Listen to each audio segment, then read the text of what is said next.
بسم الله الرحمن الرحيم. قبل ما نبتدي الوصفة بنذكر ربنا سبحانه وتعالى علشان يرضى علينا في الدنيا وفي الآخرة.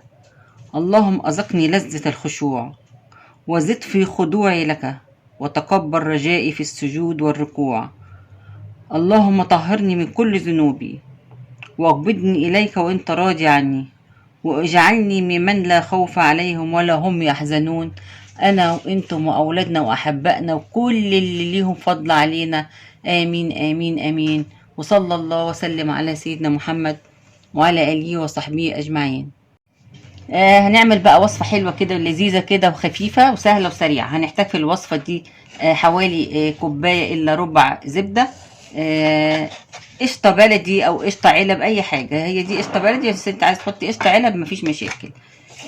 كمان هنحتاج، أنا بصوا هنا ده نص لتر حليب، حطيت عليه معلقتين نشا، معلقة دقيق، و طبعا هحط السكر اللي انت عايزاه، الكميه اللي انت عايزاها، بس انا بحط معلقه واحده علشان ما يبقاش مسكر، لان احنا هنحط شربات عليها. وكمان هنحتاج ربع كيلو كنافه متجمده زي كده، وهضربها في الكبه، اي حاجه عندك تفرفتيها كده بايديكي، المهم ان هي تكون مفتفته، وهوريها لكم بعد ما اعملها. والمقادير دي صينيه صغيره مقاس 24. انا بقى ايه، هضربها في الكبه وهخليها ناعمه كده، وهوريها لكم بعد لما اخلصها. بصوا اهو كده بعد لما عملتها، شوفوا مفتفته ازاي. في بقى طريقتين ليها، ممكن تعمليها كده نيه، وممكن تحمصيها كلها على النار وتعملي الحشوه بالطريقه اللي انا هقولك عليها دلوقتي، وتحطي طبقه منها وبعد كده تحطي الحشوه وبعد كده تحطي الطبقه التانيه، ومش هتحتاجي لا فرن ولا اي حاجه، لان انت اصلا محمصاها ومسوياها، وتحطي الشربات بتاعها. فانا هعملها بالطريقه النيه، وبعد كده ابقى اعملها مره كمان بالطريقه المستويه دي المحمصه. دلوقتي الصينيه اللي انا هستخدمها هي زي ما قلت لكم صغيره، هدهنها الاول بالزبده كده، دهنه حلوه كده. هي الكنافه بتحتاج سمنه، يعني هي الكنافه من نوع من الحاجات اللي بتحب السمنه.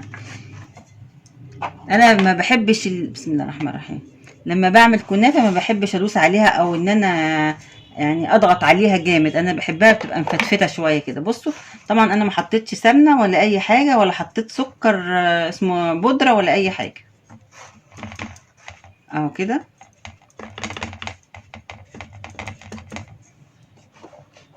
ما بحط الطبقه الاولى، ما بكترش فيها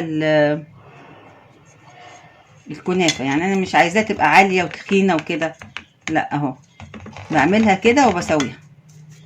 وزي ما انا قلت لكم ده ربع كيلو، يعني في حدود كوبايتين حليب، وحطيت عليه معلقتين نشا ومعلقه دقيق، وهقلبها. وبعد كده وهي داخله على سوا، انتوا خليكم معايا خطوه بخطوه احسن. بصوا الكنافه لازم يكون ليها الصينيه، لازم وانت بتعمليها تعملي لها حرف عالي من هنا كده، من الحته دي كده، عشان لما تيجي تحطي الحشوه ما تسرحش منك وتطلع وتتحرق. لازم يكون ليها حشوه. ممكن تحطي السمنه دلوقتي يعني رشه كده، وممكن تحطي كمان بعد لما تستوي. والمحلول ده بقى طول ما اللي هو المحلول ايه الكريمه اللي احنا بنعملها دي، طول ما انت واقفه طبعا بتقلبي كده عشان ما تكلكعش منك. وبعدين وهي داخله على سخونيه بحط القشطه اللي انا مجهزاها اهو.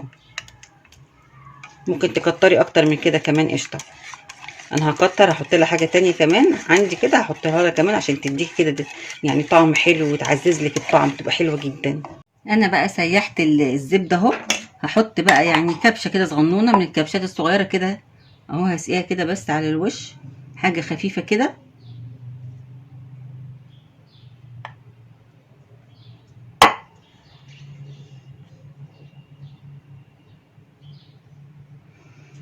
وبعد كده انا كنت عامله ام علي وفاضت منها حته الكريم شانتيه دي، هاخدها هحطها مع الكريمه اللي انا الكريمه اللي انا عاملاها دي اهو، شايفين اهي. بصوا شوفوا قوامها عامل ازاي. هي وانا بقلبها على النار تقلت معايا شويه، حطيت لها شويه حليب وضربتها بالبلندر عشان ما يبقاش في حاجه مكلكعه. هحط بقى عليها حته الكريمه دي، عشان كده انا ما حطيتش قشطه كتير. بصوا حته الكريمه دي هحطها عليها اهو، وهقلبها تقليبه كويسه عشان تمتزج. لما بشوفكم بتلخبط مش عارفه ليه. هقلبها بقى كويس كده. شوفوا تحسي ان هي كده بقى حاجه حلوه. انا سايبه حته القطعه الصغيره دي فيها كريم شانتيه مش مشكله، انا سايباه. هو مش نشا ولا دقيق. في ناس تقول لك لا دي لا، انتوا حرين. انا بعملها بالدقيق كده بتطلع تحفه وجميله جدا. ابتدي بقى انزل كده بالكريمه. بسم الله الرحمن الرحيم. اهو كده. طبعا انا عامله لها اللي هي الايه، الحيطه دي اهي. بسم الله. وابتدي بقى اعمل كده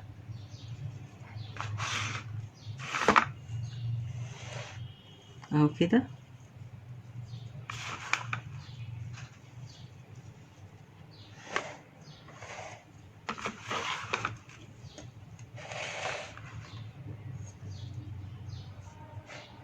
انزل بيها كده شويه شويه. ما كترش بقى الايه الكنافه على الوش علشان ما تبقاش تخينه، يعني احنا عايزينها كده تبقى سمكها حلو اهو كده. خلاص هبتدي بقى احطها في الفرن. عايز تحط عليها رشه زبده كمان حطي، تستني لما تخرج مفيش مشكله. اللي يريحك اعملي، اللي يعجبك اعمليه اهو. ندخلها بقى كده الفرن ونشوفها بعد ما تطلع.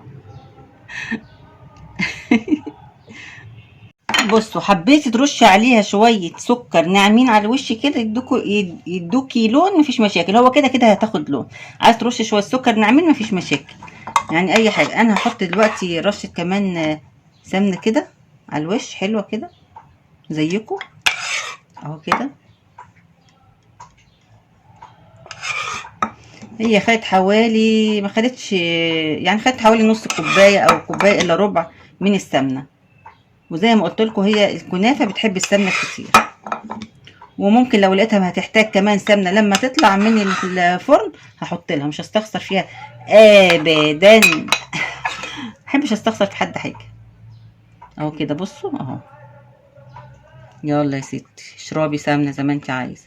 نروح بقى ندخلها في الفرن كده. طبعا الشربات بتاعها معروف، كوبايتين ميه على كوبايه سكر وتحطيهم على البوتاجاز لحد ما يغلوا. وبعد كده تحطي نص ليمونه ورشه صغنونه خالص، يعني بالعدد كده فتافيت صغنونه خالص من ملح الليمون. ما تكتريش عشان بيحدق الحاجه الشربات يعني.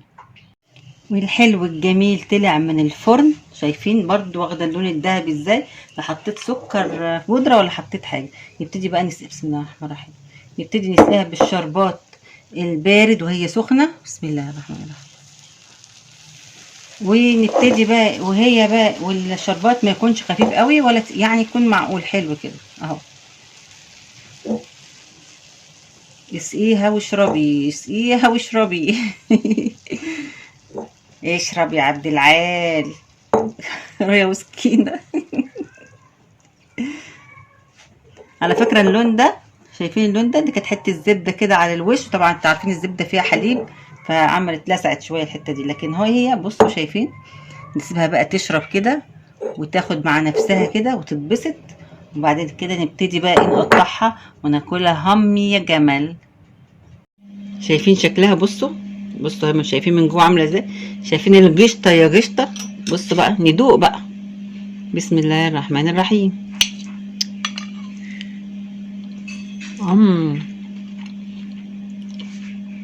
الله الله عليا. بصوا فاكرين المعلقه السنبله دي؟ فاكرينها دي بتاع الزمن؟ شايفينها؟ بصوا كمان بقى هنا. بصوا في الصينيه. بصوا شايفين القشطه عامله ازاي؟ طالعه ازاي؟ ايه رايكم في الوصفه الحلوه دي؟ لو عجبتكم الوصفه ما تنسوش الاشتراكات الجداد. الناس اللي تشوف الفيديو اول مره ما تنسوش الاشتراك لو سمحتوا. وانتم ما تنسوش اللايكات لو سمحتوا. الف هنا وشفا ليكم لما تعملوها بنفس الطريقه. شكرا.